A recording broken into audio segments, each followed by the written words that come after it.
Hi, this is Matt once again. Welcome back to another video. And today, got a paid request from Vonte. First of a couple from him. Thank you so much for your generosity and your patience. Thank you so much, man. Really do appreciate it. For those interested in requesting any type of videos, movie reviews, re-reviews, random thoughts, streams, commentaries, tier lists, whatever the case may be, video game playthrough, movie review, re-review, reaction, whatever, feel free, and I will get to it as soon as I possibly can. For those who sent them, thank you. I do appreciate it. And he wanted me to do a commentary on Poltergeist 3. So you know what? Let's get started. Again, like I said, and we'll repeat, if anyone wants to request anything, PayPal, CashApp, links are down below, and I will get to it as soon as I possibly can.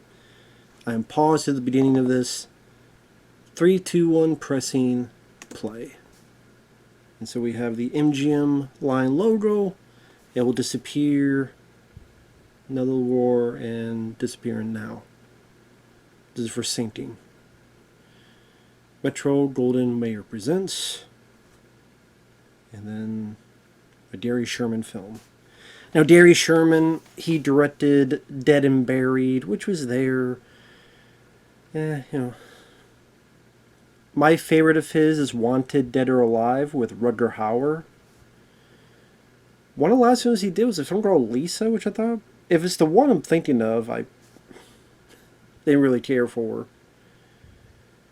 And yeah, Poltergeist 3, I mean, there were other Poltergeist stuff after this. There was the Legacy, the TV show. There was the remake.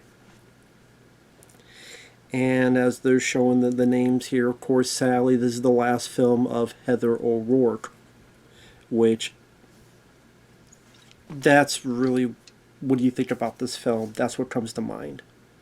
Is Heather O'Rourke, when you saw the film, you could tell she was sick because she looked bloated. And I think she gave as good of a performance as she could, but you tell she seemed a bit bloated. You'd tell something was off. And then I think when this was in post-production, she passed away. She was, might have been 12.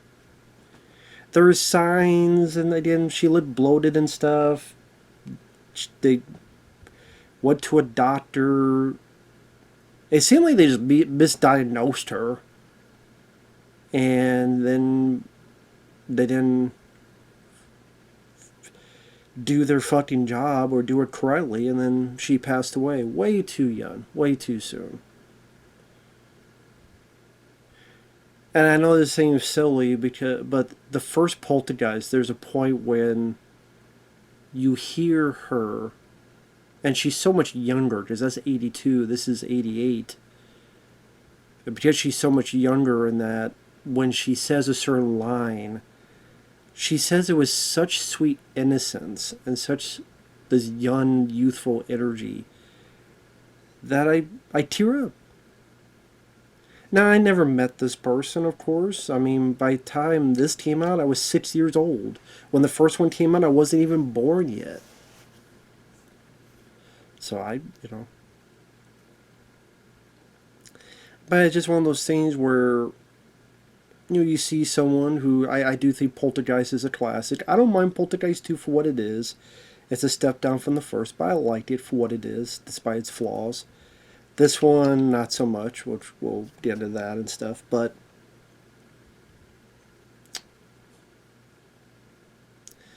it's just a shame that if the doctors had done their jobs right, if the doctors were paying attention more, if the doctors had done stuff that they were supposed to, she very likely would still be alive.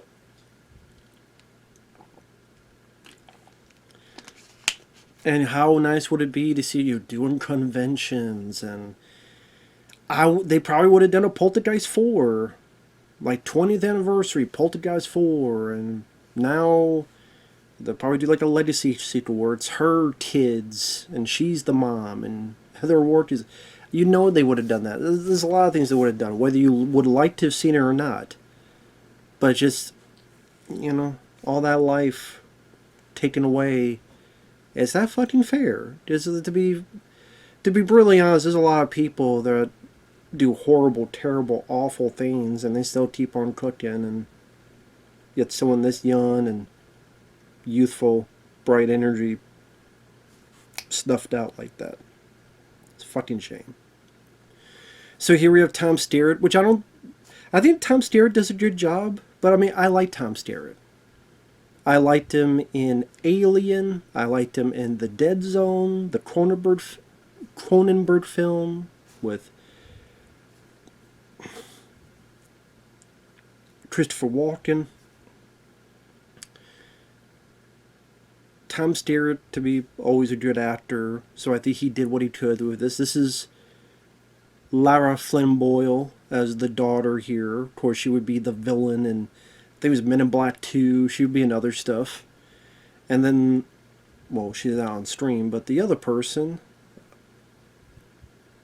the wife, is... okay, that's Lara Flynn Boyle.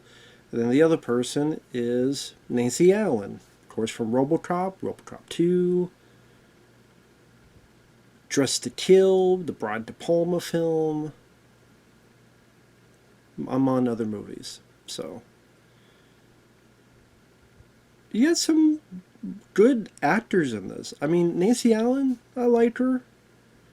Her character, I don't think it's Nancy Allen's fault. It's just I'm not really big on her character because her character treats Carol Anne in a certain way, but then it's supposed to be this arc where she learns to care for this kid and learns, no, I do care for her, but it's like, I don't buy it. It's not because of Nancy Allen's performance, it's because I don't think it's written well enough. Where she's this way, then we're supposed to make her think she's this way, but I don't buy the transition. It seems more out of, I want to say out of desperation so that Tom Skerritt and people will be alive, not because I truly feel this way about the Carol Anne character. So that's the writing. And that's Gary Sherman. I mean, Gary Sherman, he's not the... When I look at his films, I did Dead and Buried, I'm not big on. It's there. I know that's probably his most praised film. I'm like, Wanted Dead or Alive is my favorite of his. Mainly because of the actors. Rutger Hauer, was it Gene Simmons was the villain in that. Lisa, for what I remember, was pretty awful. This one, I do not like. I mean, I would watch this over the remake because the remake is just very late. Like, that's ultra lazy. The remake it's a complete Xerox of the original. You have a fucking CGI squirrel going crazy in that. Here, I can appreciate Tom Skerritt. He's doing the best he can. Nancy Allen is trying. Just, the writing doesn't do her favors. It's nice to see Heather O'Rourke, but it's that sadness around it. I mean, it's not like the Twilight Zone movie where the movie caused her to die. If she wasn't doing a movie, she still would have been dead. Because if the mom is seeing how she's been bloated and taken to doctors and they're misdiagnosing her, whether she was working or not, she would have died anyway. So again, it's not like the Crow or the Twilight Zone movie where she died on set because of an accident or a bullet or a helicopter crash or something.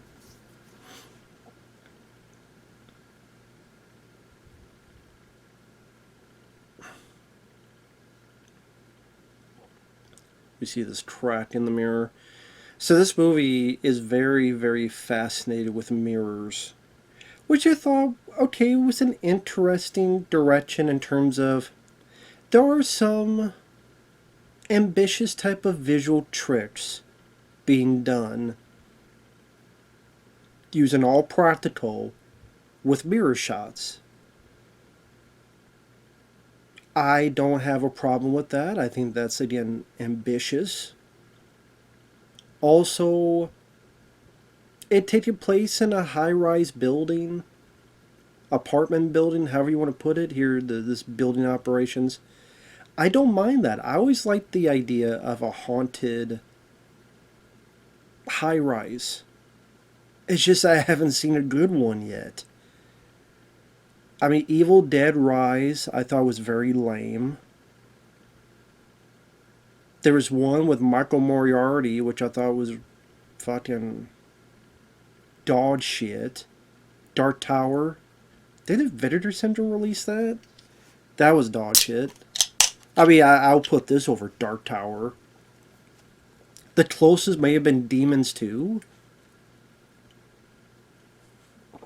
There may be one I can't think of, and that's my fault.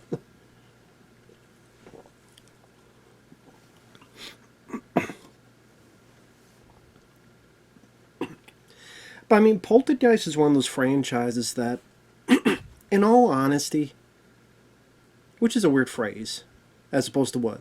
And all lying my ass off, and all full of shitness, because I'm about to lie to you. As if I didn't say in all honesty that I'd be lying to you. But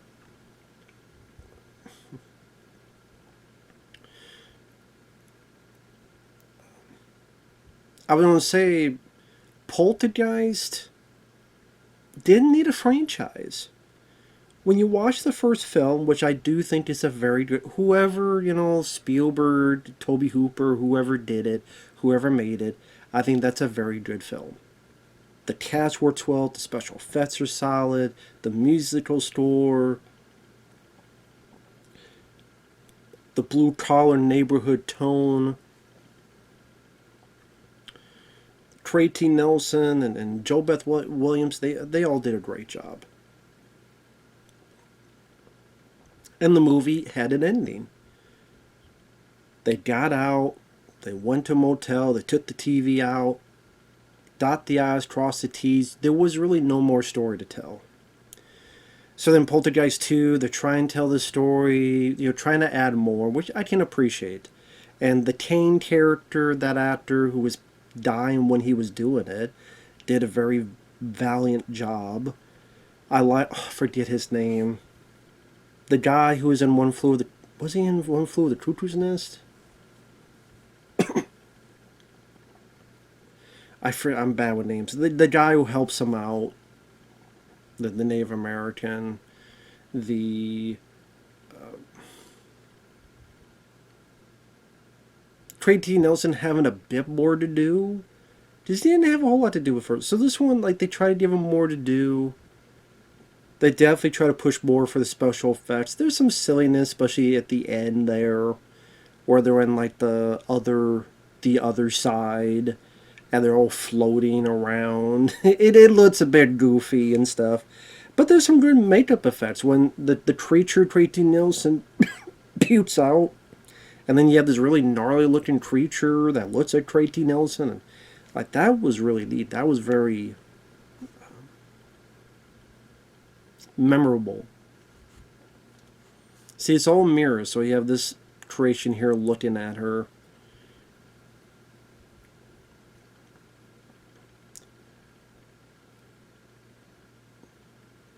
Which again, I don't mind that. I don't think that's an issue. Is the mirror gags, the mirror stuff, and try and do as much on screen as possible. I'll give Gary Sherman credit for that. But like I said, the plot, I don't think anyone was really asking for a sequel to Poltergeist. Number one, again, I like the film. I like Poltergeist 2, but a lot of people didn't. Poltergeist 2 was not as well received as the first. It made money, but it was definitely not as well received as the first. And that's why nobody else wanted to come back except Zelda Rubinstein, I think it's Rubinstein, and Heather O'Rourke. But Trey T. Nelson, he didn't want to come back. He's like, I didn't really want to do 2, but 3, hell no.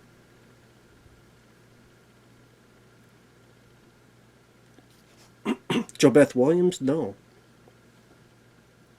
The daughter character in the first film, Sally, she got murdered by her shitty boyfriend.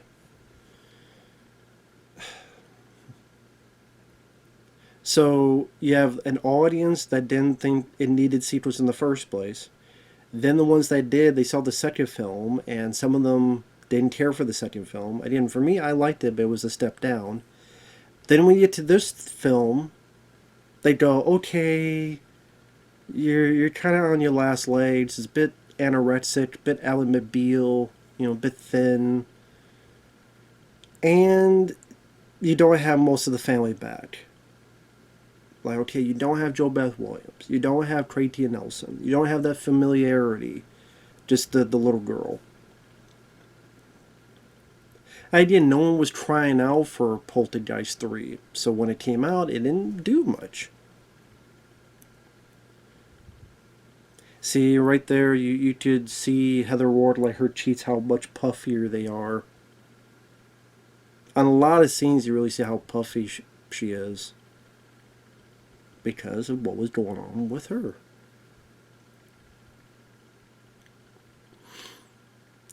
It's funny when I see this boyfriend character for Lara Flynn Boyle. Like this guy opened the door. Not this kid, but the guy in the van.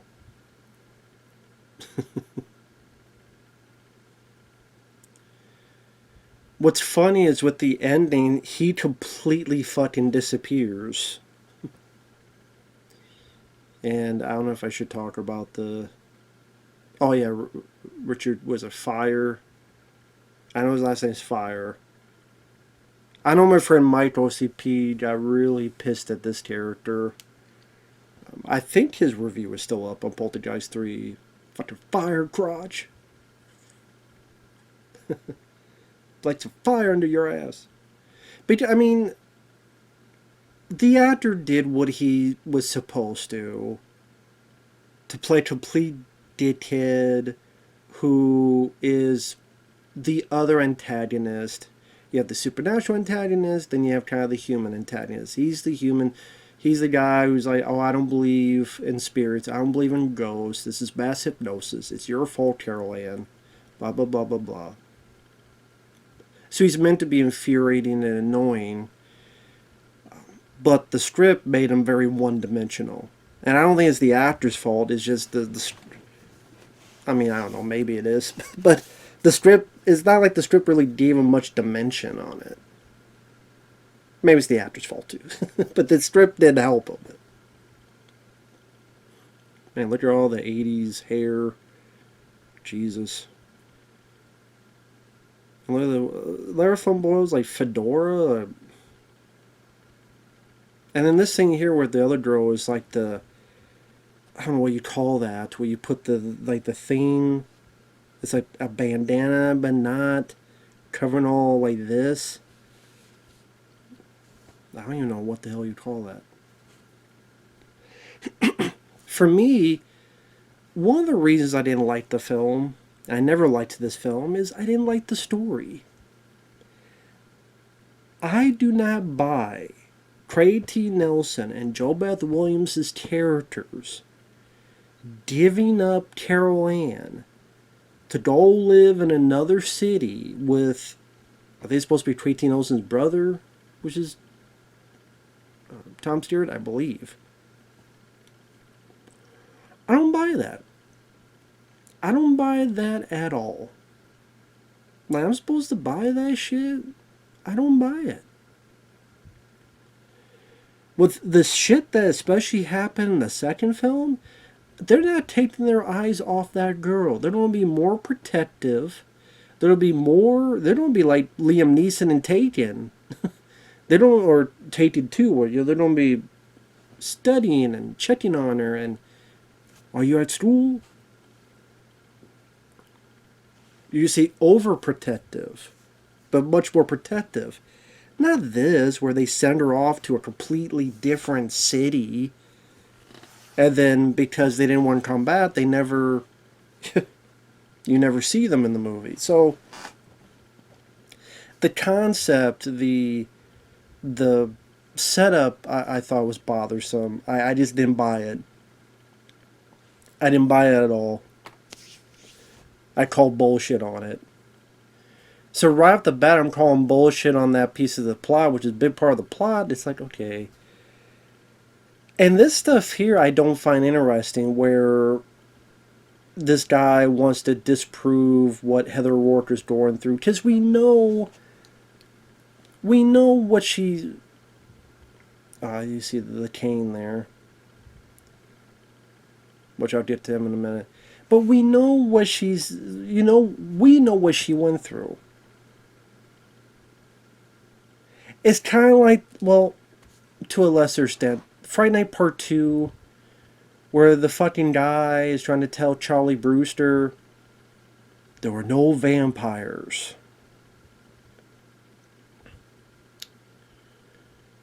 Now, part of me wonders if that was like a plan for the vampires to try to get him in that state. But wasn't he a human at the beginning of the psychiatrist? I don't know. There's a bit of a wonderment about that character. When was he turned? Was he a vampire the whole time? To try to fuck with him, like hypnotize him or something. But then was he in the daytime or was he not? I don't know. See, I haven't seen Friday Night Part 2 in a while. Maybe just used a lot of fun. I don't know. But at least it was a huge part of the plot. But it was still like, what the fuck, really?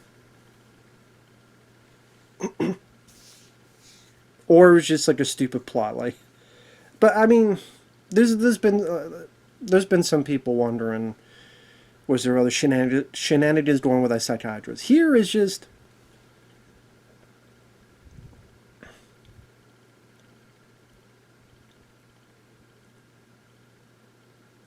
I don't buy.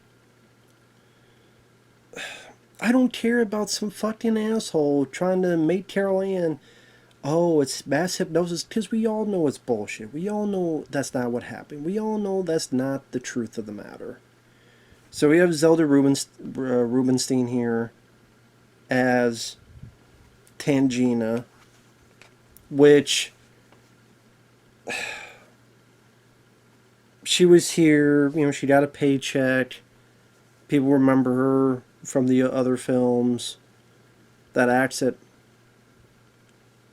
Exorcise the demons. Which I always think of Jim Carrey, Ace Ventura Pet Detective now. This house is clean. But this whole thing, I don't find intriguing. I don't find it interesting. This guy and the sessions he has with Carol Anne. Because we know it's bullshit. We know there's no truth to it. It's not enticing dialogue. It's not involved drama that's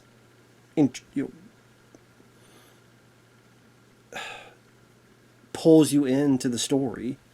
It's just a waste of fucking film. It's just filler. Useless fucking filler. We know there's no fucking mass hypnosis thing. We know this guy's full of shit. We know it's all bullshit. Is a character that the audience will hate. Because we know he's full of shit. And the way his demeanor and even the way he looks, he just has a prickly nature to him.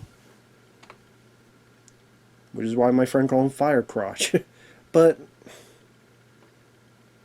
then it becomes, what's the point of these scenes? What purpose do they serve? Yeah, that didn't seem like a real tear. That seemed like someone just dipped Vaseline right down here, like a Clearasil right down there. Dude, that was a thick ass tear. Just.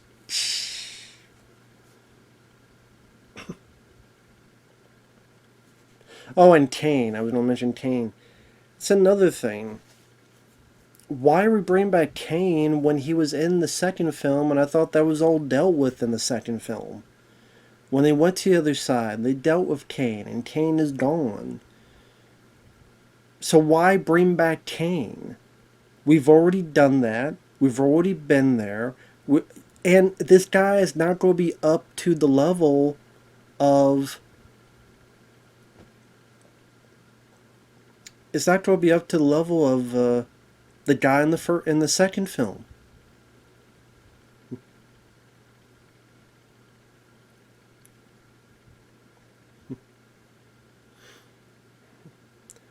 The guy in the second film gave it his all because he was dying. So when he looked like death, It's because he was at death's door. You can't compete with that. You can't replicate that. You can't battle that. Like, you can't.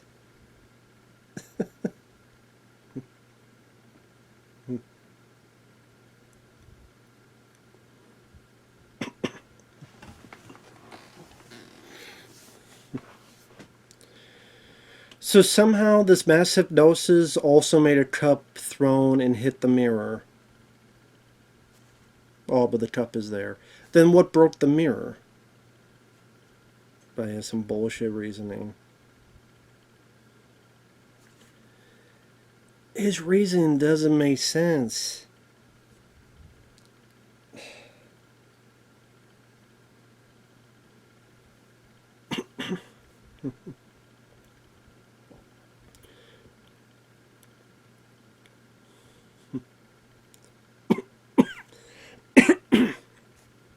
But yeah, the cane in this is a poor substitute, because how can you get better than the guy in the second film that was literally at death's fucking door?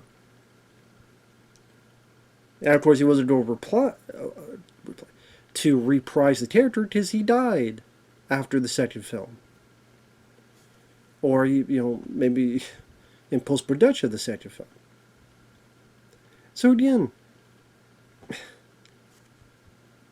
what difference does it make? One, that's not what I meant to say. What? You can't compete with the guy in the second film. So then don't try it. Make up a new villain. Make up a new entity. Make up a new direction of the lore. Something. Not the regurgitation of Cain, which was, I would say, the theme people remember the most from the second film is the character of Cain. That's why they brought him back. But the actor, it doesn't look as intimidating, because that guy in the second film, he died of what, cancer? Like, you saw it on the face. You can't get more unnerving than that. I'm like, that's a tall order to compete with, so why even try to compete with it when you're not going to win? It was a stupid decision. It was a stupid bad call. Should have just came up with a different villain. Different direction on that front.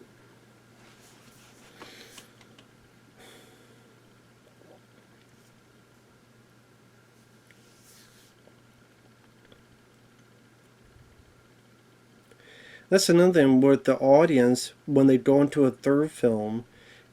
If they care enough about this franchise to pay their ticket to see a third film in the theater, more than likely they care about Carol Anne. They care about Heather O'Rourke, her character. So when you have characters like the one guy, he's supposed to be kind of another antagonist, but then this character, you have this drama, and she's not gun-ho about all this. Then you have to pull it off well, where, okay, she doesn't like the character that we like, but we're supposed to be rooting for her, but we're not, because she's treating the character we like kind of like shit. So then, unless you pull it off very, very well, you don't hate this character. And Nancy Allen's character is a bit unlikable.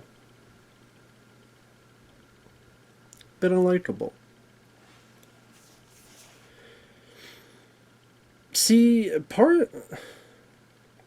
that's an interesting thing there.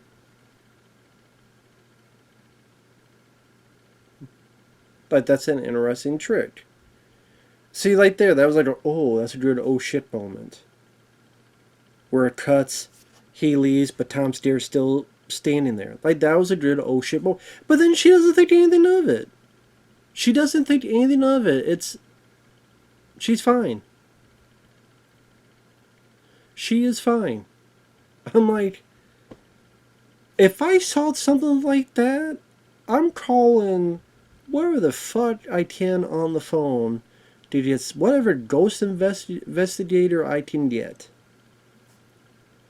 If I see someone's mirror image stay there for a good 30 seconds after, then walk away while the other guy has left the room entirely, I'm not thinking, oh, it's nothing, let's go out on a date, and, you know. Who the fuck thinks like that in the real world? And who the fuck dresses like that, too? Nancy Allen's character dresses like shit.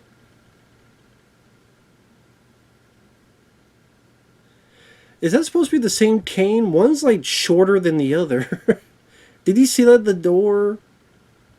I don't know, it's supposed to be something with the mirror image, but like they both come out of the door, but like one's shorter than the other. I just there's whatever.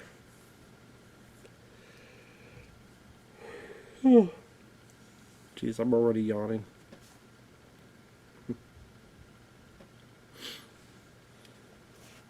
Now, of course, to get this out of the way, a lot of people talk about the Poltergeist curse. Because after the first film, you had the daughter character that died, Kane, the villain in the second film, he died. The guy who played the Native American, he died.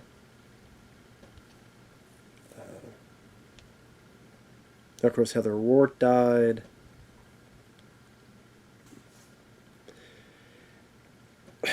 I don't think it's a curse. I think it's a series of unfortunate events. I do. A series of unfortunate events.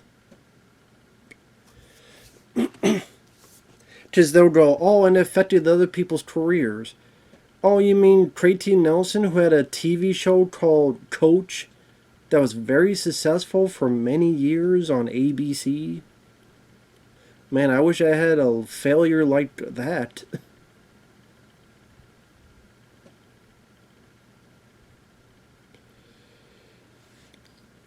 I mean, Spielberg, of course, went on to many other things.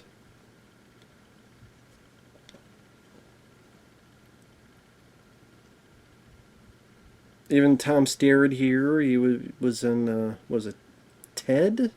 Or Ted 2? He was in one of the Ted sequels. Had like a cameo at the end. One of the Ted movies. What was it, Picket Fences? That was a pretty successful show. Lara Flynn Boyle, like I said, she was the villain in Men in Black 2, among other stuff.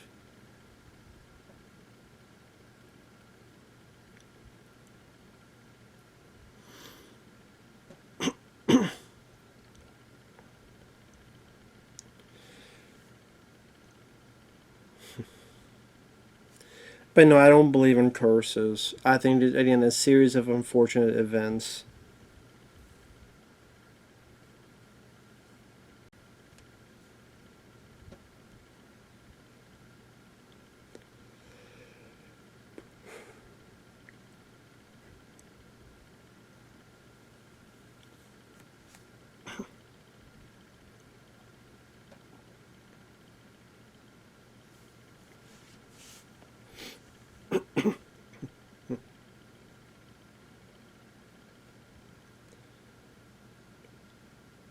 And yeah, you could tell that those canes have like fake looking masks on some of them.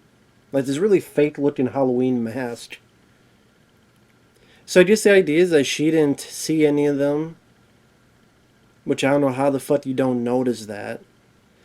And how many fucking buildings have this many goddamn mirrors?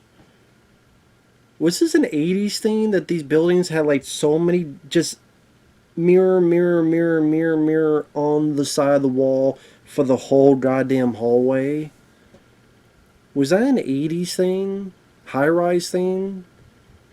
Mirror, mirror, mirror, and the whole fucking hallway. Like, was that a thing?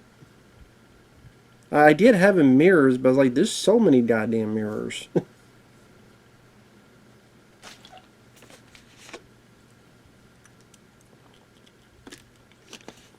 I don't care what the reason for it. Try me, was the name of the company like Mirrors?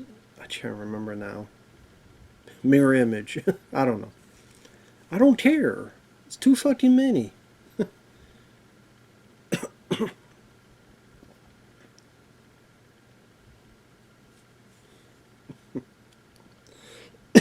But yeah, I don't buy into the Poltergeist curse. I just don't.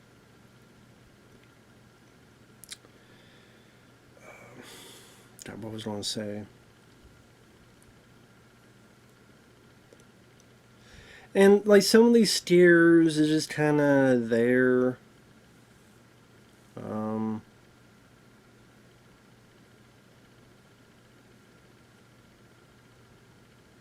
I just, you know what? I didn't think of it. It's not a whole high rise, but it's a room in a motel. 1408, that's a good one. Because you're in a room that's high above in the city, but you know, it's a motel room. But 1408 I did quite like. That I thought was a good one.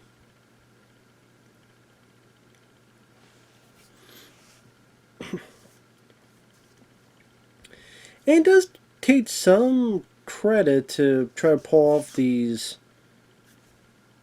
mirror image stuff to coincide at the right time at the right moment.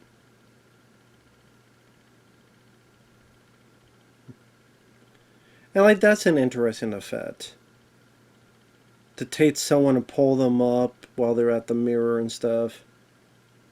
Nice wide shot there.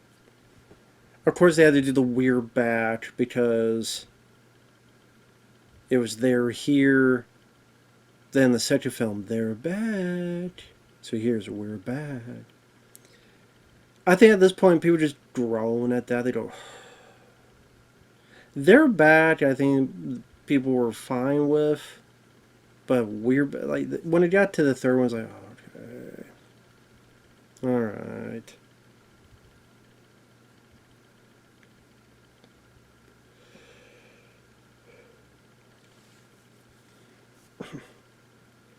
Because I always remember the Cisco and Ebert review where they complained about just how often people said Carol Anne, you know, take a drink whenever someone says Carol Anne, Carol Anne, Carol Anne, and you get very drunk.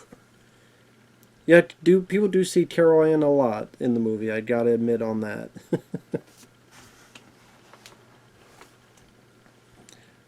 Old school phones with the cords.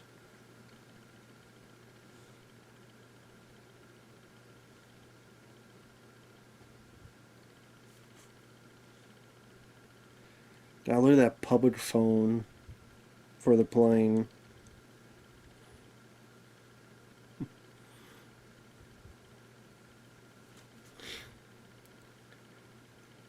Just before I forget, I'll talk about the ending of the film. Because again, they made the film, and as the film progresses, oh yeah, they finished it. Heather O'Rourke passed away. They were in post production. So they get this idea to refilm the ending, which, to be honest, I don't understand quite why. I hear because there's a special effect that wasn't finished and it didn't look right, so they just shortened a bit of it, brought some actors back. They had a body double for Heather O'Rourke's character. But to me, it was such a dumb fucking decision, and I really, really have to shit on Gary Sherman as a director to think that that was the right call to make. That was a horrible fucking call to make. Horrible call. The way it ends in this movie, for what I remember, is Tom Skerritt is pulled into the window. Nancy Allen follows. It's an icy room. Tangina is in the mirror with Kane, while Kane, smacks Nancy Allen in the face. Nancy Allen has his necklace thing. Tangina, Ted, I have the power. Follow me. He does, and then it's pretty much over. And then there's Tom Skerritt, Lara Flynn Boyle, Nancy Allen, and then Carol Anne character, but Tom Skerritt's holding her like this, so her face is not towards the camera.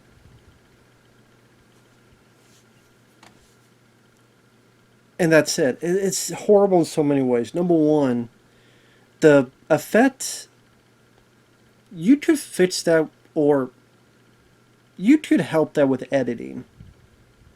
Because I think the ending was on the Blu-ray, I think the Stream Factory Blu-ray. Is Kane's face kind of there, and it chips away here, then it chips away there. I'm like, you do that with editing. Just quickly take the scene, edit to when something happens.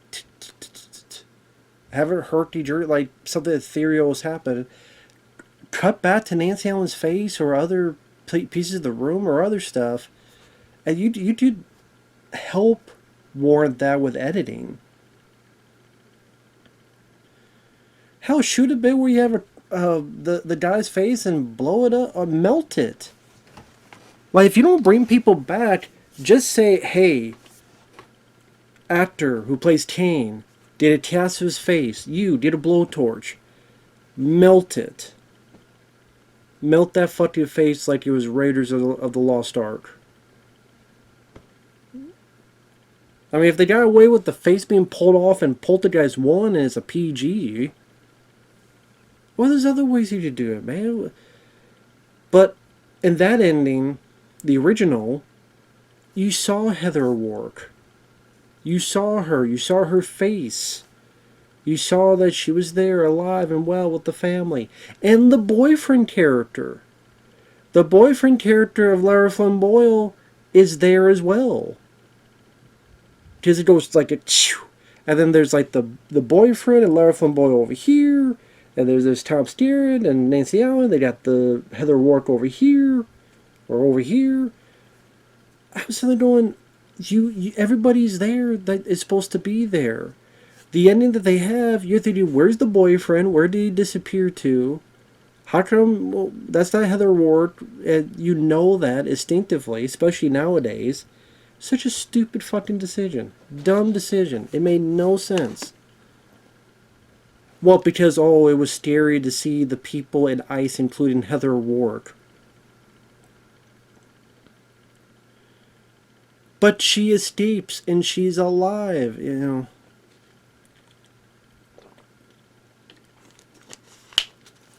Plus, that was a weird choice to begin with in the first place, is that it's all up to Nancy Allen, one of the most unlikable characters in the movie, and then a little bit of Tangina. Like, Heather O'Rourke, we couldn't have her do something? Have her finally, she got taken in the first movie, messed with in the second movie, have her finally stand up and do something about it. I'm not saying she, be Kevin McAllister and hit ghosts with fucking paint cans, if you somehow can do that. Ghostbuster made paint cans. But do something, man. And this whole thing with Lara and the boyfriend with his goofy fucking hair. It almost looks like the guy at the beginning of Ghostbusters. You could keep the $5. I will, mister. Tip getting zapped and his gum fell out. That's what he kind of reminds me of.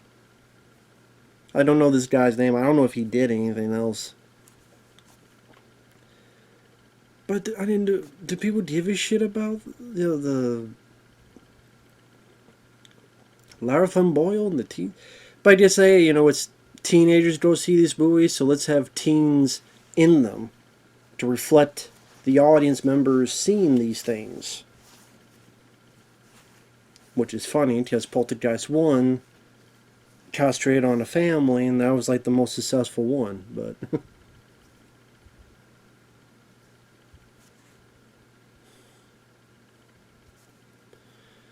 I mean, the whole snow and ice thing kind of looks neat, but it doesn't really evoke creep, dread, or suspense. It doesn't. John Carver's The Fog knew how to do that well with the mist and stuff.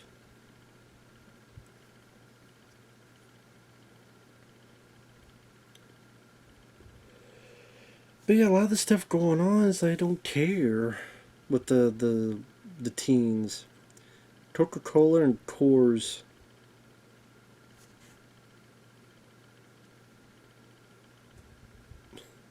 Just two of the things you name.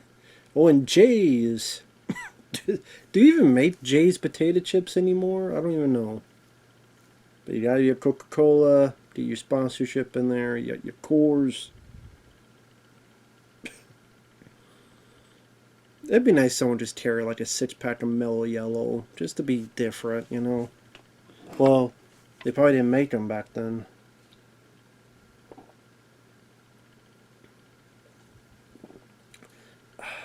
Mellow Yellow.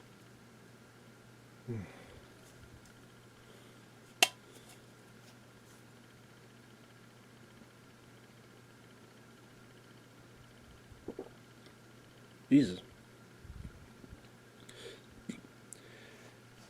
So good, it was bubbling in my mouth.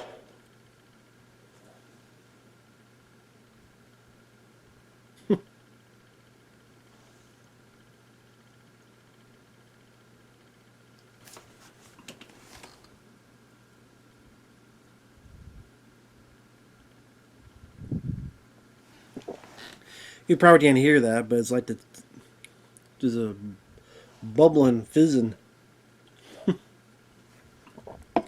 See, that's how entertaining this fucking movie is. I am more entertained by the fucking fizzing and bubbling of a soda in my fucking mouth than this fucking movie. This movie just boring, man. It's boring.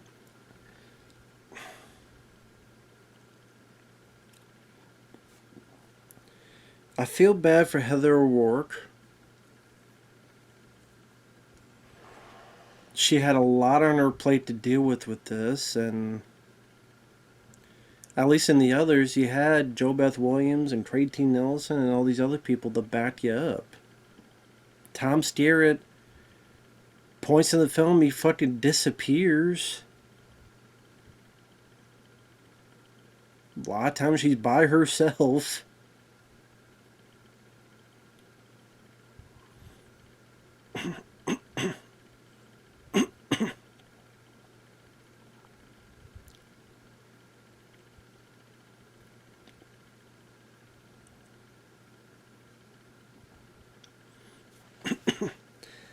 I think these little set pieces aren't too bad to look at. They're not bad, bad visually.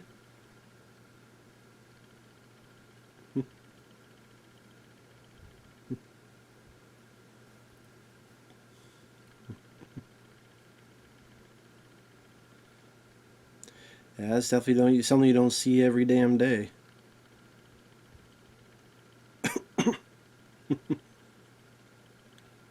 You believe her now? See, a movie that did this better in terms of you have your lead character and then you have this kind of new sister character. Child's Play 2. You had Andy and then Alex Vincent. Then you had, was it Kyle? I think it was Christine Elise. What? I'm trying to think if this is the last time we see the boyfriend character.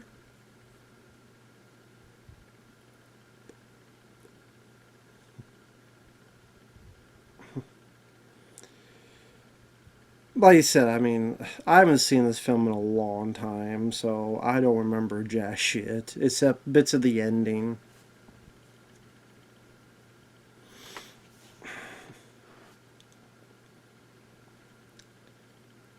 But part of me goes, it kind of would have been nice if it was just Tom Skerritt and Heather O'Rourke, where Tom Skerritt was a single guy. So it'd be an opposite. You have like Trey T. Nelson, which they try to do here because Trey T. Nelson, they're more the blue collar people, while here's the upper echelon, the suits, the ties, the fancy parties, the rich shindigs. So make it less relatable for the audience. There you go on that. But I think it would have been cool if, like, okay, if Tom Skerritt was alone.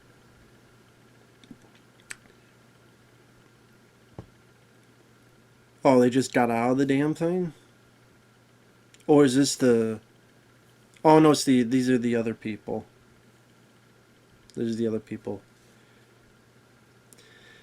But okay, if Tom Skerritt, like, maybe his daughter passed away or his son passed away, a child passed away. He's divorced from his wife because of it. And so the only person who Tom Skerritt kind of gets along with is Carol Anne.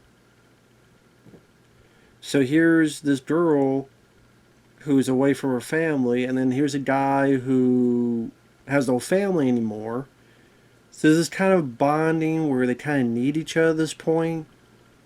So then one is going to save this girl as the kid who is lost to that person back a year, 2 years, 3 years, however you want to put it. And then for Heather O'Rourke's character, here's the father figure, the parental figure, I should say, that is in she's in need of right now. And that maybe you'll something to relate to.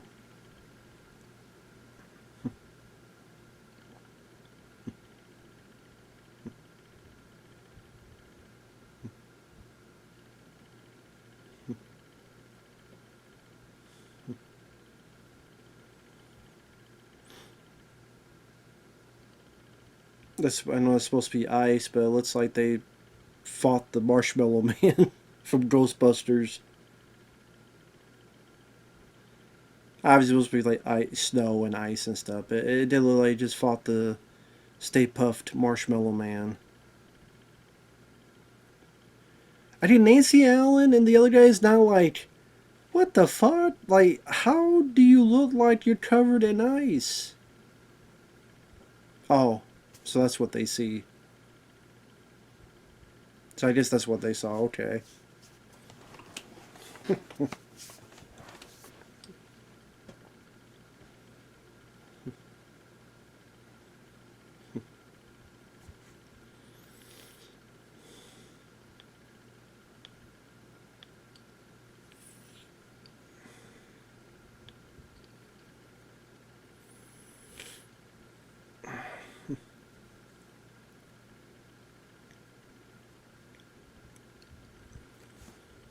Nice bit of like the door melting there.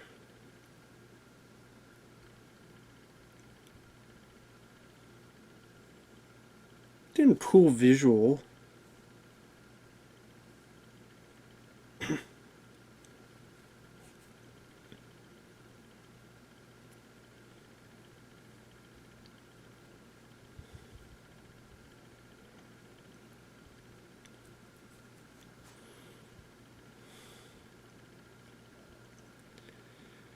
And that's another thing with these films is that you don't really have much for making of material because,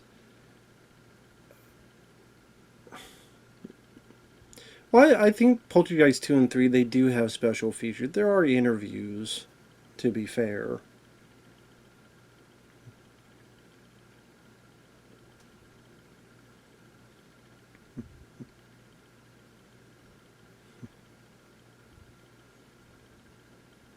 Isn't this like not the real Carol Anne? Isn't that the deal here?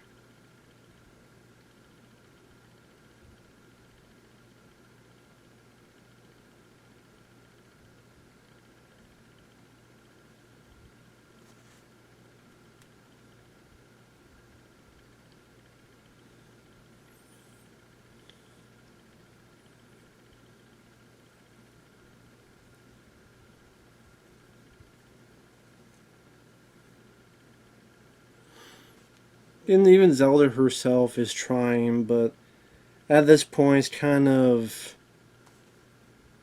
just redoing the stuff she did in the first two films. And so at this point, is she more of a caricature of herself, or the way the character's written, or just, how many more times can you have the same or similar stuff happen over and over again with the characters? Some you deal with more than others. That's why some franchises last longer. Some you just deal with more than others. Just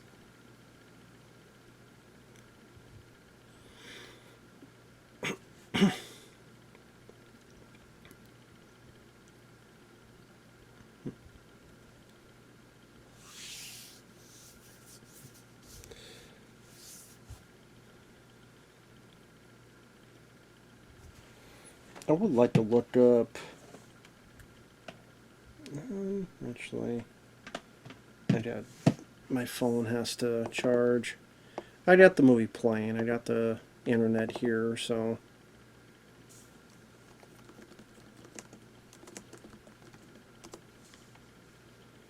Let me get some trivia and then other stuff.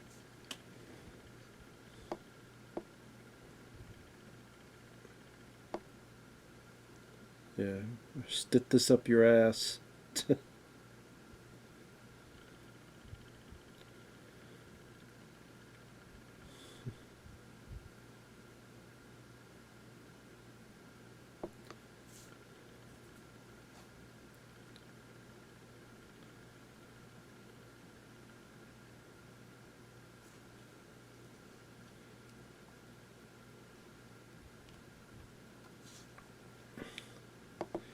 So I'm just looking here. So June 1988 it came out. The Heather O'Rourke's death complicated the marketing campaign for the film out of fear of appearing to be exploiting her death. Tom Skerritt and Nancy Allen were discouraged from giving interviews about the film to avoid questions about O'Rourke's death.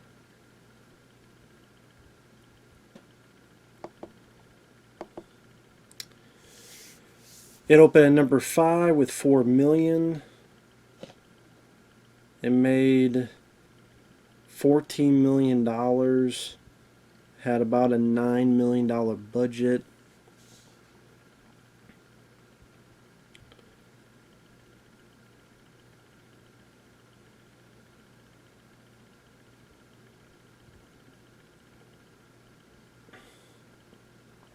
I actually want to look at the box office, and it's at number 5. Because 88 was a pretty big year for movies.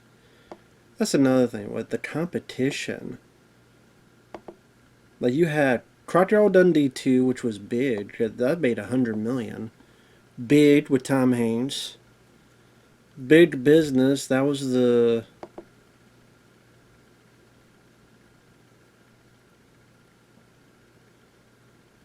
Was it Lily Tomlin and Bette Midler? You had Rambo 3, you had Willow, you had Beetlejuice, you had Friday the 13th Part 7, New Blood, you had Good Morning Vietnam. I know around this time you had Die Hard, didn't you? When did Die Hard come out? Let me see. When did Die Hard come out? Red Heat, The Great Outdoors, Who Framed Roger Rabbit,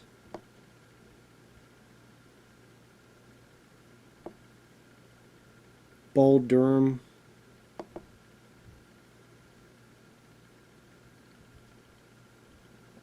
So it might have been even after that.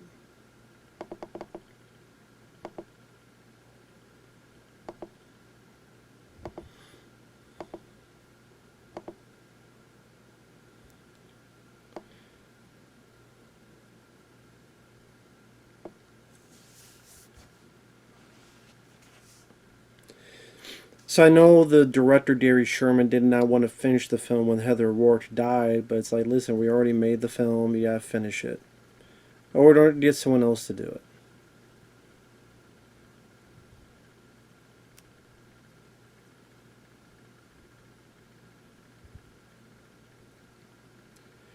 Now it says here, director Sherman would later claim that no such reshoot took place. Instead, insists that Heather died before they could film the original ending. So he was full of shit because he said, "Oh, we never shot that original ending," and then 6 people said, "No, he's full of shit." The producer, actor Tipley Wentz, I think that's the guy who played the boyfriend, assistant editor, composer, special effects, makeup artist. And then they had the Blu-ray, and there's the original ending. So why the fuck did Gary Sherman say that all the time? I don't know.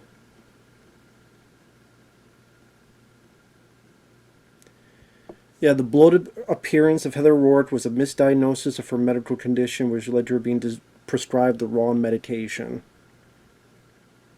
Body swell up and get puffy.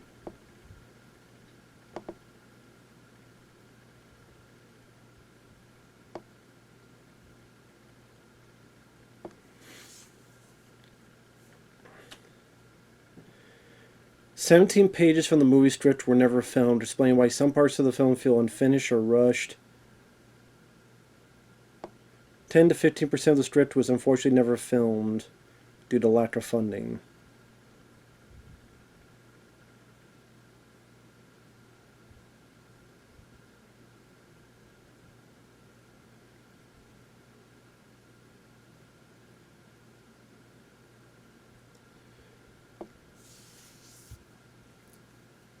Okay, I don't know if this is true, but it says there were originally plans for Craig T. Nelson to return for Poltergeist IV.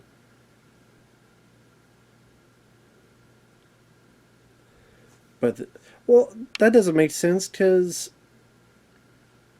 if he said no to 3, why would he say yes to 4? So I don't know about that. It's set in Chicago's John Hancock Center. The shopping area is across the street in the Water Tower Place shopping mall. The parking garage is filmed in a high-rise dual tower complex called Oakbrook Terrace in a suburb west of Chicago.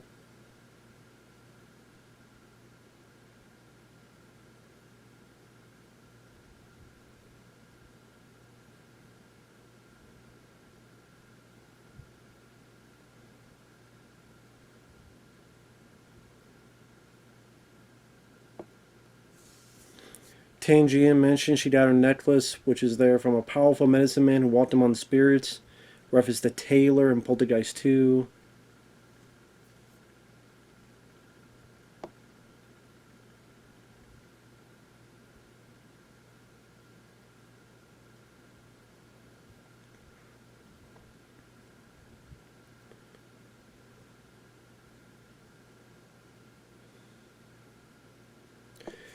Says Jared Goldsmith was unhappy with the results of Poltergeist 2 and did not have an interest in doing the third film. So they got Joe Renzetti, which, I mean, the score just not up to par with the Jerry Goldsmith. It's hard to beat Jerry Goldsmith.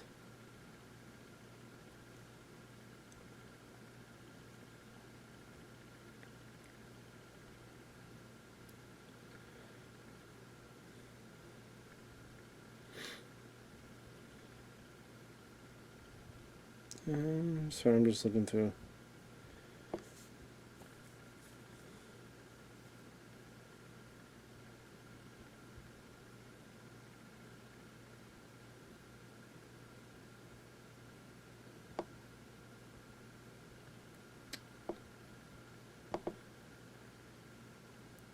Let's talk about the original ending.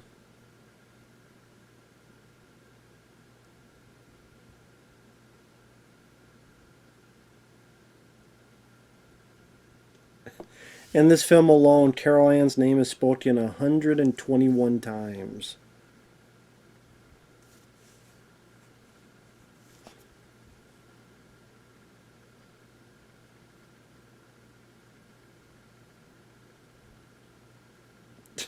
Yeah.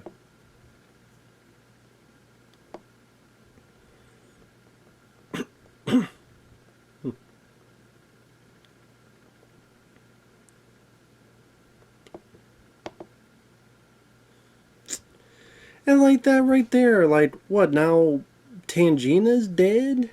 Like, all of a sudden, Tangina's just fucking dead.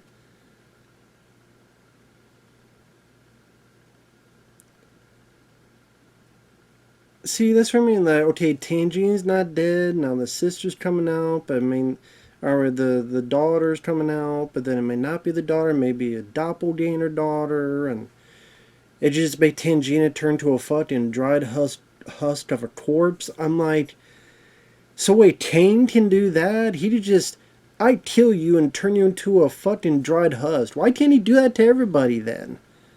If he could do that to Tangina. Why does he do that to Tom Skerritt, to Nancy Allen, to Dr. Seaton, sit on his own dick, played by Mr. Firecrotch? Why can't Kane just do all that shit? Boom, you're a whole corpse. Boom, you're now mummy. Boom, you're now dust in the wind.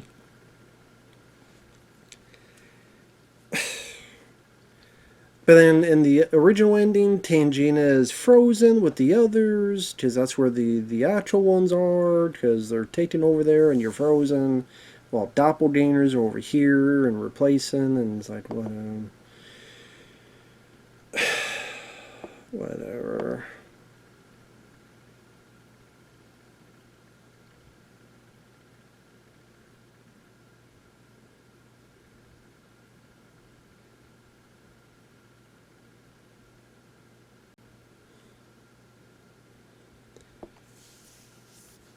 I'm just looking at the plot synopsis. The girl's boyfriend Scott is seemingly released from the other side through the pool and is taken to his home with his parents. Tangina is killed by Kane, disguised as Carol Anne. Donna later reappears, bursting out Tangina's corpse. Bruce sees Carol Anne's reflection in the mirror and chases after her while Pat follows. Nancy Allen's character follows. Dr. Seaton is not far behind, believes he sees Carol in an elevator, approaches the elevator, is pushed, falls to his death. So yeah, these people coming back are not really them. It's the people brought back their doppelgangers, their fates, their reflections, their the fucking mirror universe from Star Trek. So yeah, Richard Fires Dr. Seaton. He passed away in 2015. He was in Henry, Portrait of a Serial Killer, and this movie. Who was this guy in Henry, Portrait of a Serial Killer? I don't know, because he's not here in the cast list here on the Wikipedia, that is. So it shows only 2 films he was in, and he did some theater work.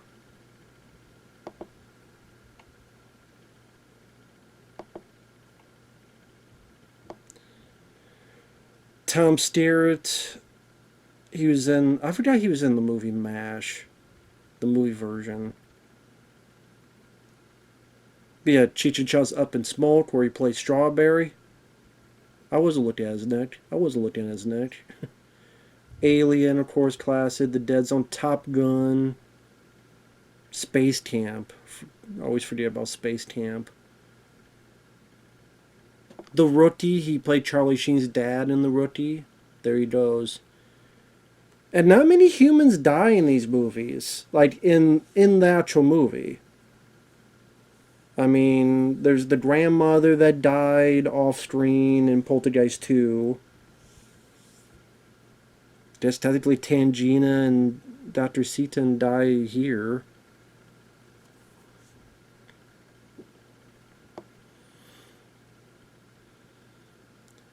Yeah, but Tom Skerritt was in Contact. He was in Tears of the Sun, which I forgot about. The first Ted he was in.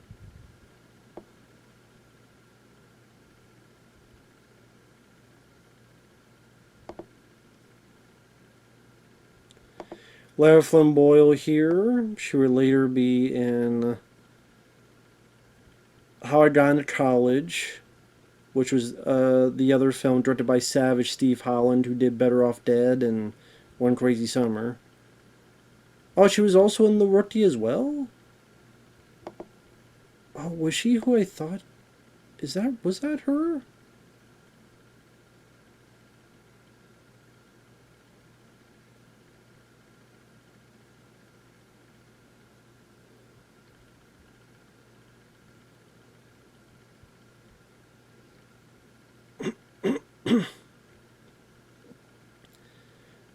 Did she play the just what? Oh yeah, I forgot Lara Flynn Boyle was in The Rookie. She played, I think, Charlie Sheen's wife. I completely forgot about that. So wow, it's been a while since I've seen The Rookie. I do like that film, but it's been a while since I've seen it. She would later be in Wayne's World as Stacy, the ex-girlfriend of Wayne, who Wayne wants nothing to do with. Men in Black 2 as the villain. She's Hansel and Gretel Get Bait as a witch. There you go. So Kipley Wentz was Scott Donna's boyfriend. Doesn't show he did really anything else. Julian Beck played Kane in the second film. Nathan Davis played him in this. He passed away in 2008. And then the voice is Corey Burton, who also did the voice for Captain Hook, Dale of Chippendale, Brainiac in certain pieces of media, Hugo Strange and Batman Arkham City, Zeus and the God of War video games. So yeah, that's Corey Burton as the voice of Kane. Zelda Rubinstein passed away 2010.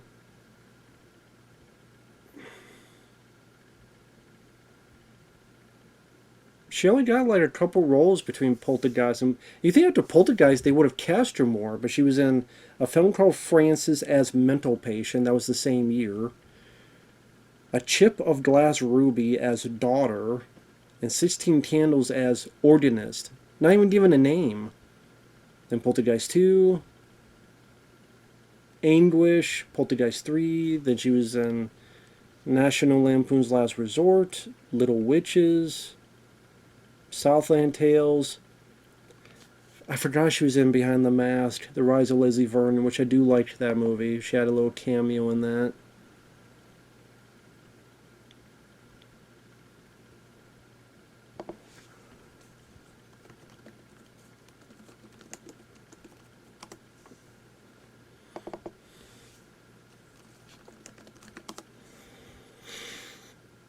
If you want what I'm doing, just to see what is on the Blu-ray of this, so I do not remember.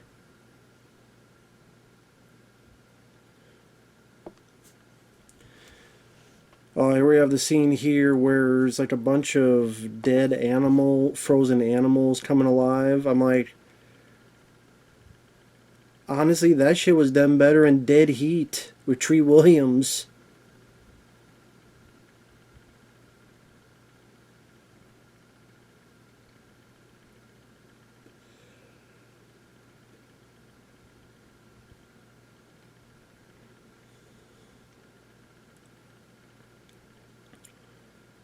Interesting idea that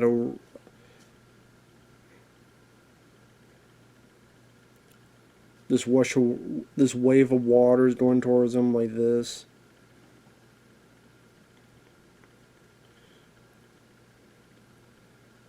And so for some reason Tangina is there.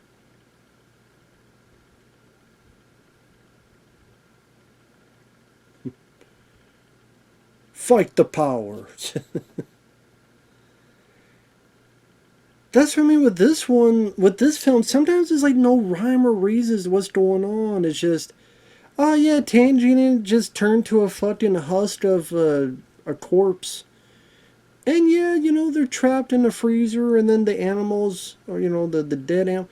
But here's Tangina now, out of water, and here's his magic necklace, and it's like, what the fuck? What the fuck? Like, was this shit that because of the shit that was cut out?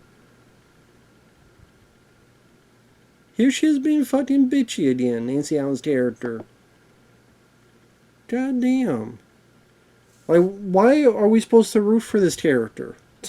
Why are we supposed to root for Nancy Allen's character? So the Blu-ray is a commentary with director Gary Sherman, moderated by Michael Felcher. Practical effects were detailed. About Heather O'Rourke.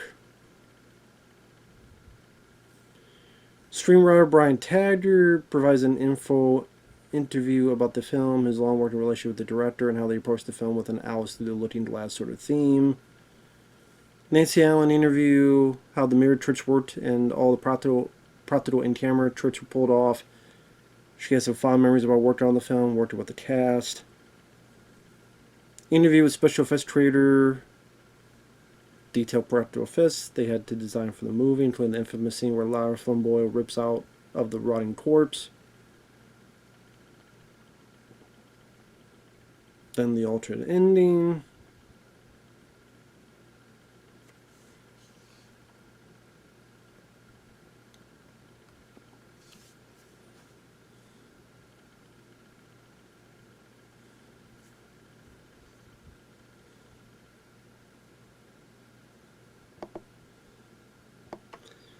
Like, this is an interesting set piece.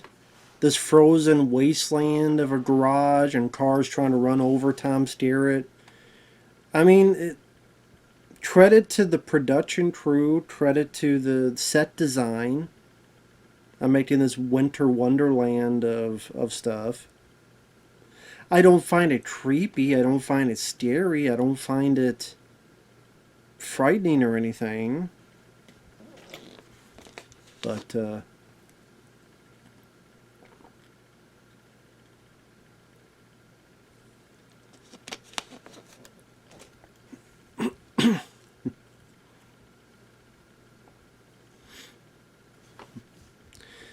this is definitely one of the big days of filming, blown up this whole fucking, the cars and all in this garage. Kind of destroying the illusion.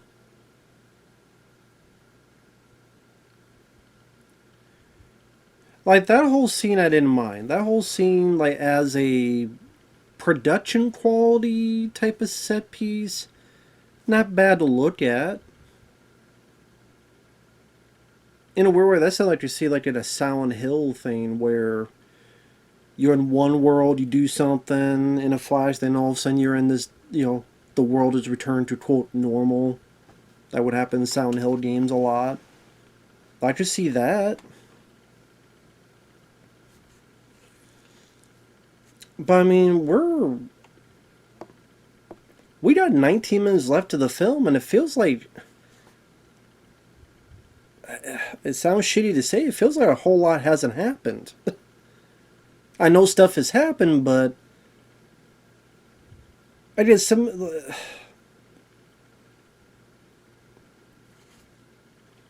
it this way. How do I put it?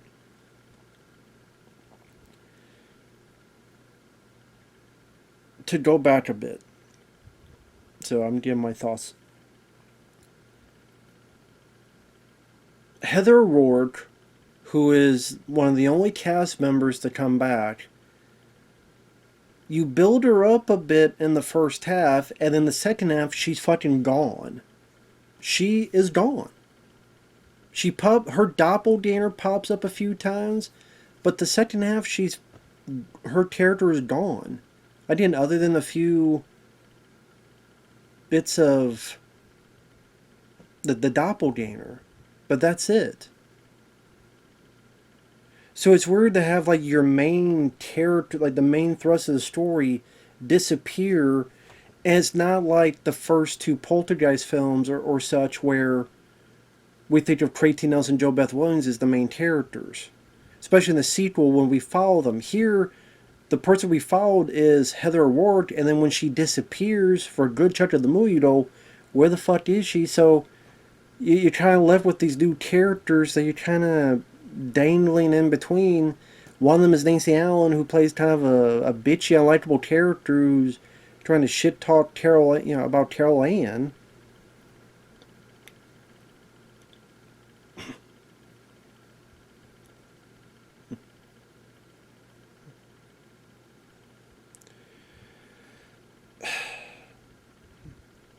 You bring back a villain in the second film, so it's not fresh. It feels like a regurgitation because it's a film we've already seen, but only not as acted.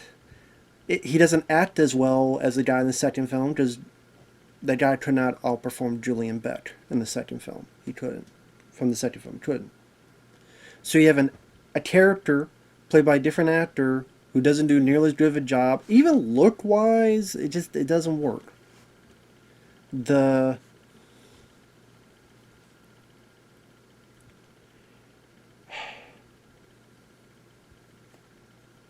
It's weird. It's like characters you kind of building up,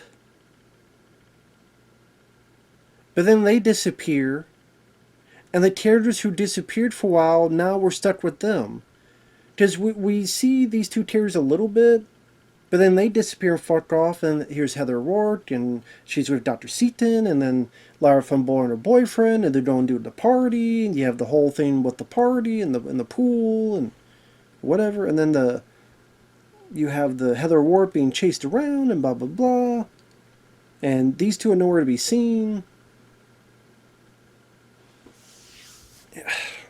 It's just a weird structure that they do with this, a very weird structure where who you think's the main character disappears halfway through and you don't really see much of them, and then the occasional doppelganger, but that's it. And this is a movie that really is trying to justify itself with these special effects bits. And it just wasn't enough. Poltergeist 2, I think, helped because he had this good measure of these characters knowing them from the first film, what they experienced in the first film, and that carries through. Plus, I like the Taylor, that character, and it add more spice to the flavor. Here is like we gotta start anew, and again, Tom Skerritt does what he could, but I don't think they give enough meat to the bone to the character. And in Nancy Allen, she's portrayed as a bit unlikable. And the idea is that we're left alone with her because, oh, she's the one that had the most issues. She's the one that had the most trouble. Oh my God, we're left with her. Since we're left with her, we're in deep shit. It's not going to succeed because it's her. So now that's supposed to be the suspense. That's supposed to be the turmoil. How the hell can we all succeed when it's up to her now? But then it's supposed to be her change of character and her strength and changing her arc, but I don't buy it because it's not done properly. It just feels like it's switched just because we're at the end of the movie. We have no more fucking time. We have no more time for love, Dr. Jones.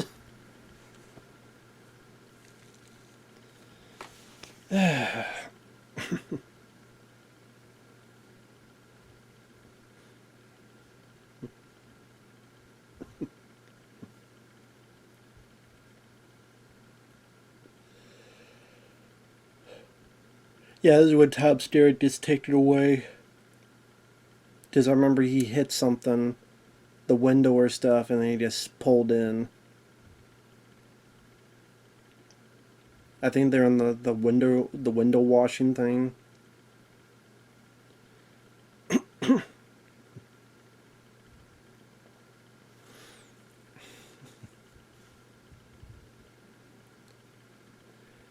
Again, the Winter Wonderland with the cars, there's some fun little stunts there. Is that creepy or scary or anything? Um,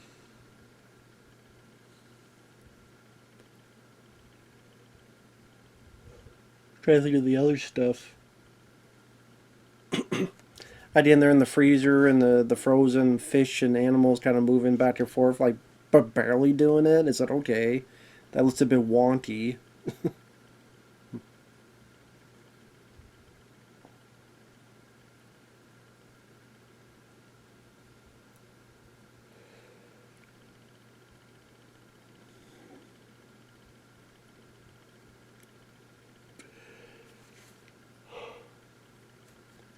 So yeah, sorry for yawning. Didn't get much sleep the other night, so I apologize. But yeah, we have 12 minutes left of the film. Wow. I will say at the very least, I guess I had a lot. I had more to say than I thought because this went by quicker than I thought it would. So go figure. But in a way, if you're bitching about a film, it does kind of go by quicker because you're just making fun of it and stuff. And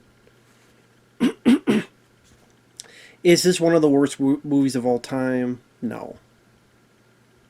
Is this one of the worst sequels of all time? Of all time, no. I mean, Alien 3 I hate more than this. I think... I mean, hell, throw out a sequel that came out lately. Stream 6, Stream 5. There's a lot more insulting. But this... just not needed. It was a sequel that wasn't needed. It was a sequel no one was asking for.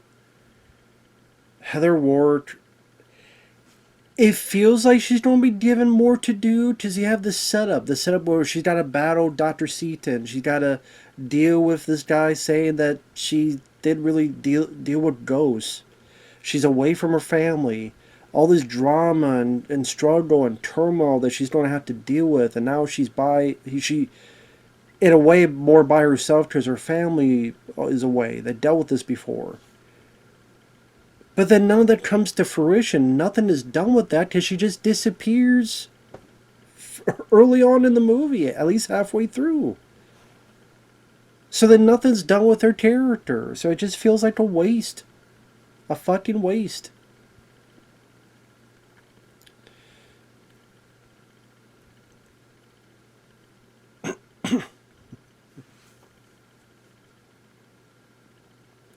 Just a fucking waste.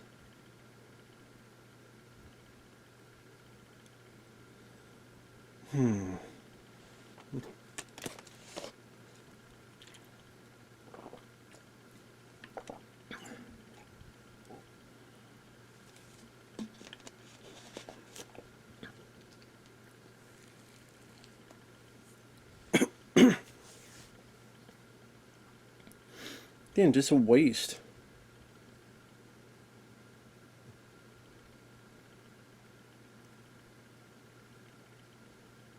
See, I don't buy that. There's no reason for her to say I love you very much.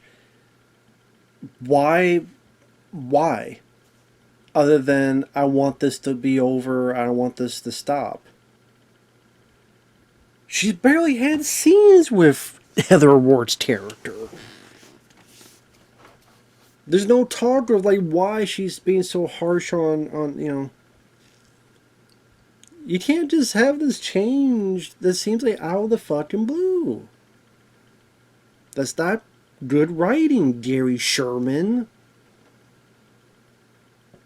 So this is why I could not talk with directors, because I'm sure Michael Felsher was a lot nicer. And maybe he likes the film. But to me, I was going to these tirades and offend the director, who again was the writer.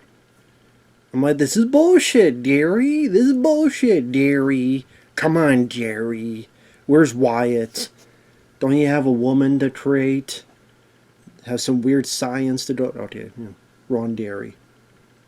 Come on, Gary. In the family jewels. Okay.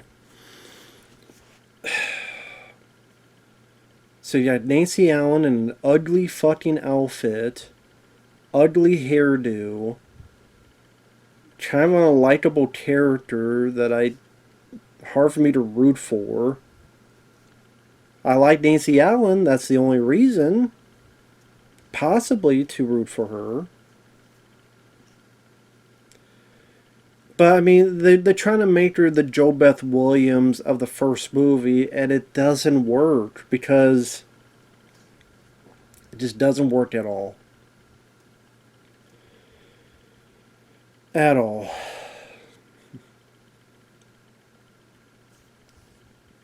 So yeah, in the original ending, she would find frozen portions of.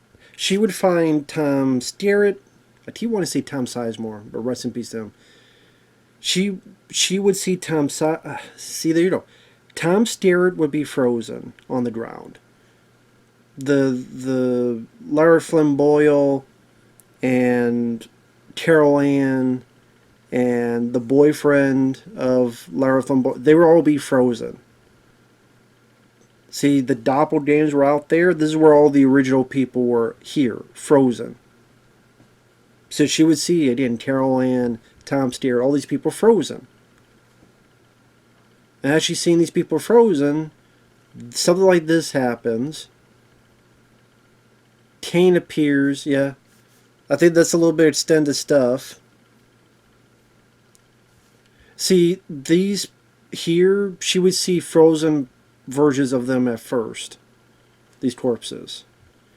I think this was in it, cutting the head off. And that bit there.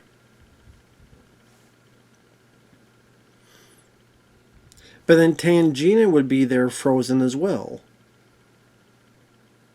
That's a pretty crappy makeup effect there. That's really pathetic looking. I mean, look at the first Poltergeist where the guy's pulling his fucking face off. This looks like shit. Fucking Play-Doh.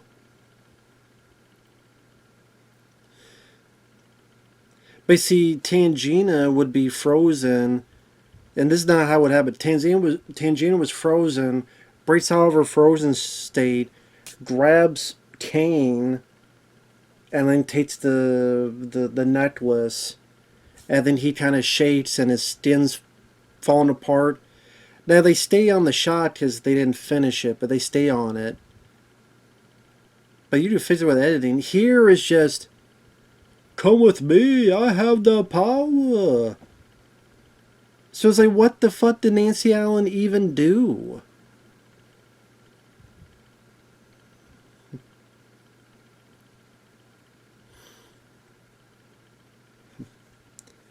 Because I think she used the fucking necklace to deal with Kane. Or at least Tangina did. Does it sort of like Tangina like grabbed something? Grabbed his arm, her arm, some with the necklace, something like that. And then Kane would shake and you see pieces kind of fall off. Again, with the one on the Blu-ray, it just stays there and then this falls off and this falls off. I mean, you could fix that with editing. Edit it quicker, faster.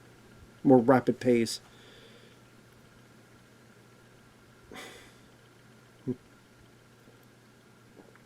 And then the others would be unfrozen. And you would see Heather O'Rourke in her face. You would see Lara Flynn Boyle. You would see Tom Skerritt. You would see the boyfriend. Here, they reshoot this. I don't know why. It's like, well, I don't want to see... Okay, I get it. She just passed away. You were close with her. The shot of her frozen... creepy shot. But what happens afterward is that she's safe and you get to see her safe and you get to see her face safe and sound. To me, this is more egregious because you never see her face, so you know that's in your head. That's a double. You know there's a reason why we don't see her face. You know, you think, well, wait a minute, that's weird because she was the kind of the main character and we don't even see her face. Like she's okay.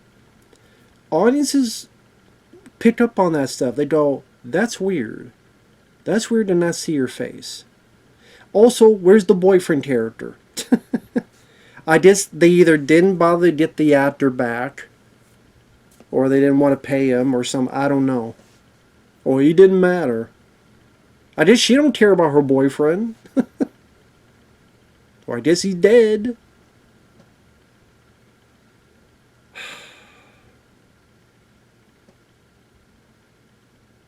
Yeah, fine. Stick the lightning bolt up your ass. What, you Thor? Fuck you. This movie sucks. It sucks watching it again. It sucks watching it back then. This movie sucks. Capital sucks. It's shit. It's not the worst movie ever, no, but maybe, I mean, I'd be curious, actually, as this credits are playing.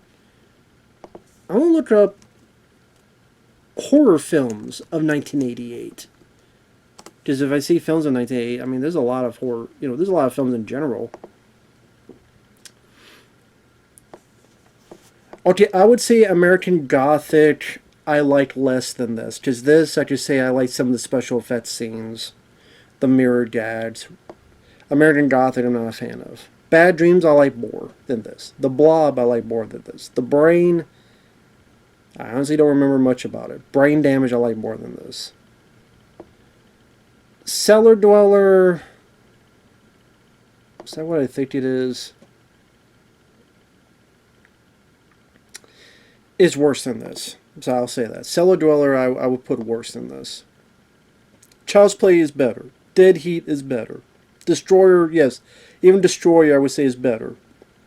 In my opinion. This is my opinion. Elvira, Mistress of the Dark, better than this. So yeah, better than this. To repeat, Bad Dreams, The Blob, Brain Damage, Child's Play, Dead Heat, Destroyer, Elvira, Friday the 13th Part 7, Friday Night Part 2, Ghost Town. That's an underrated film. I like Ghost Town. Halloween 4, Hellbound Hellraiser 2. I'd rather watch Hobgoblins than this, because at least that I can laugh at and make fun of. Killer Comes from Outer Space is better than this. Maniac Cop is better than this. Monkey Shines is better than this. The Nest. Nightmare on Street Part 4, The Dream Master. Night of the Demons. Phantasm 2. Pin. Pulse. That's an underrated film, Pulse. I like that film from 88. Cliff DeYoung, Joey Lawrence. Pulse is good. Pumpkinhead.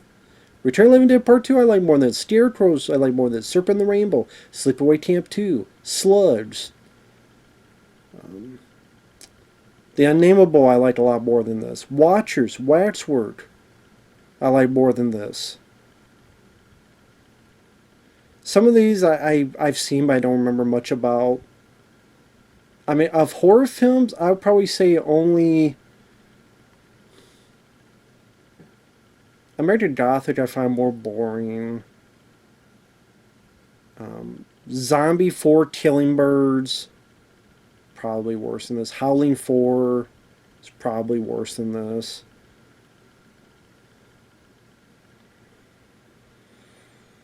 What was that one I said? Cellar Dweller I would say is worse than this. So it's not the worst movie of 1988. It's not the worst horror movie of 1988. But think of all those horror film sequels I mentioned. Elm Street 4, Friday the 13th Part 7, The New Blood, Fright Night 2, Phantasm 2, Halloween 4. I think Critters 2 came out that year.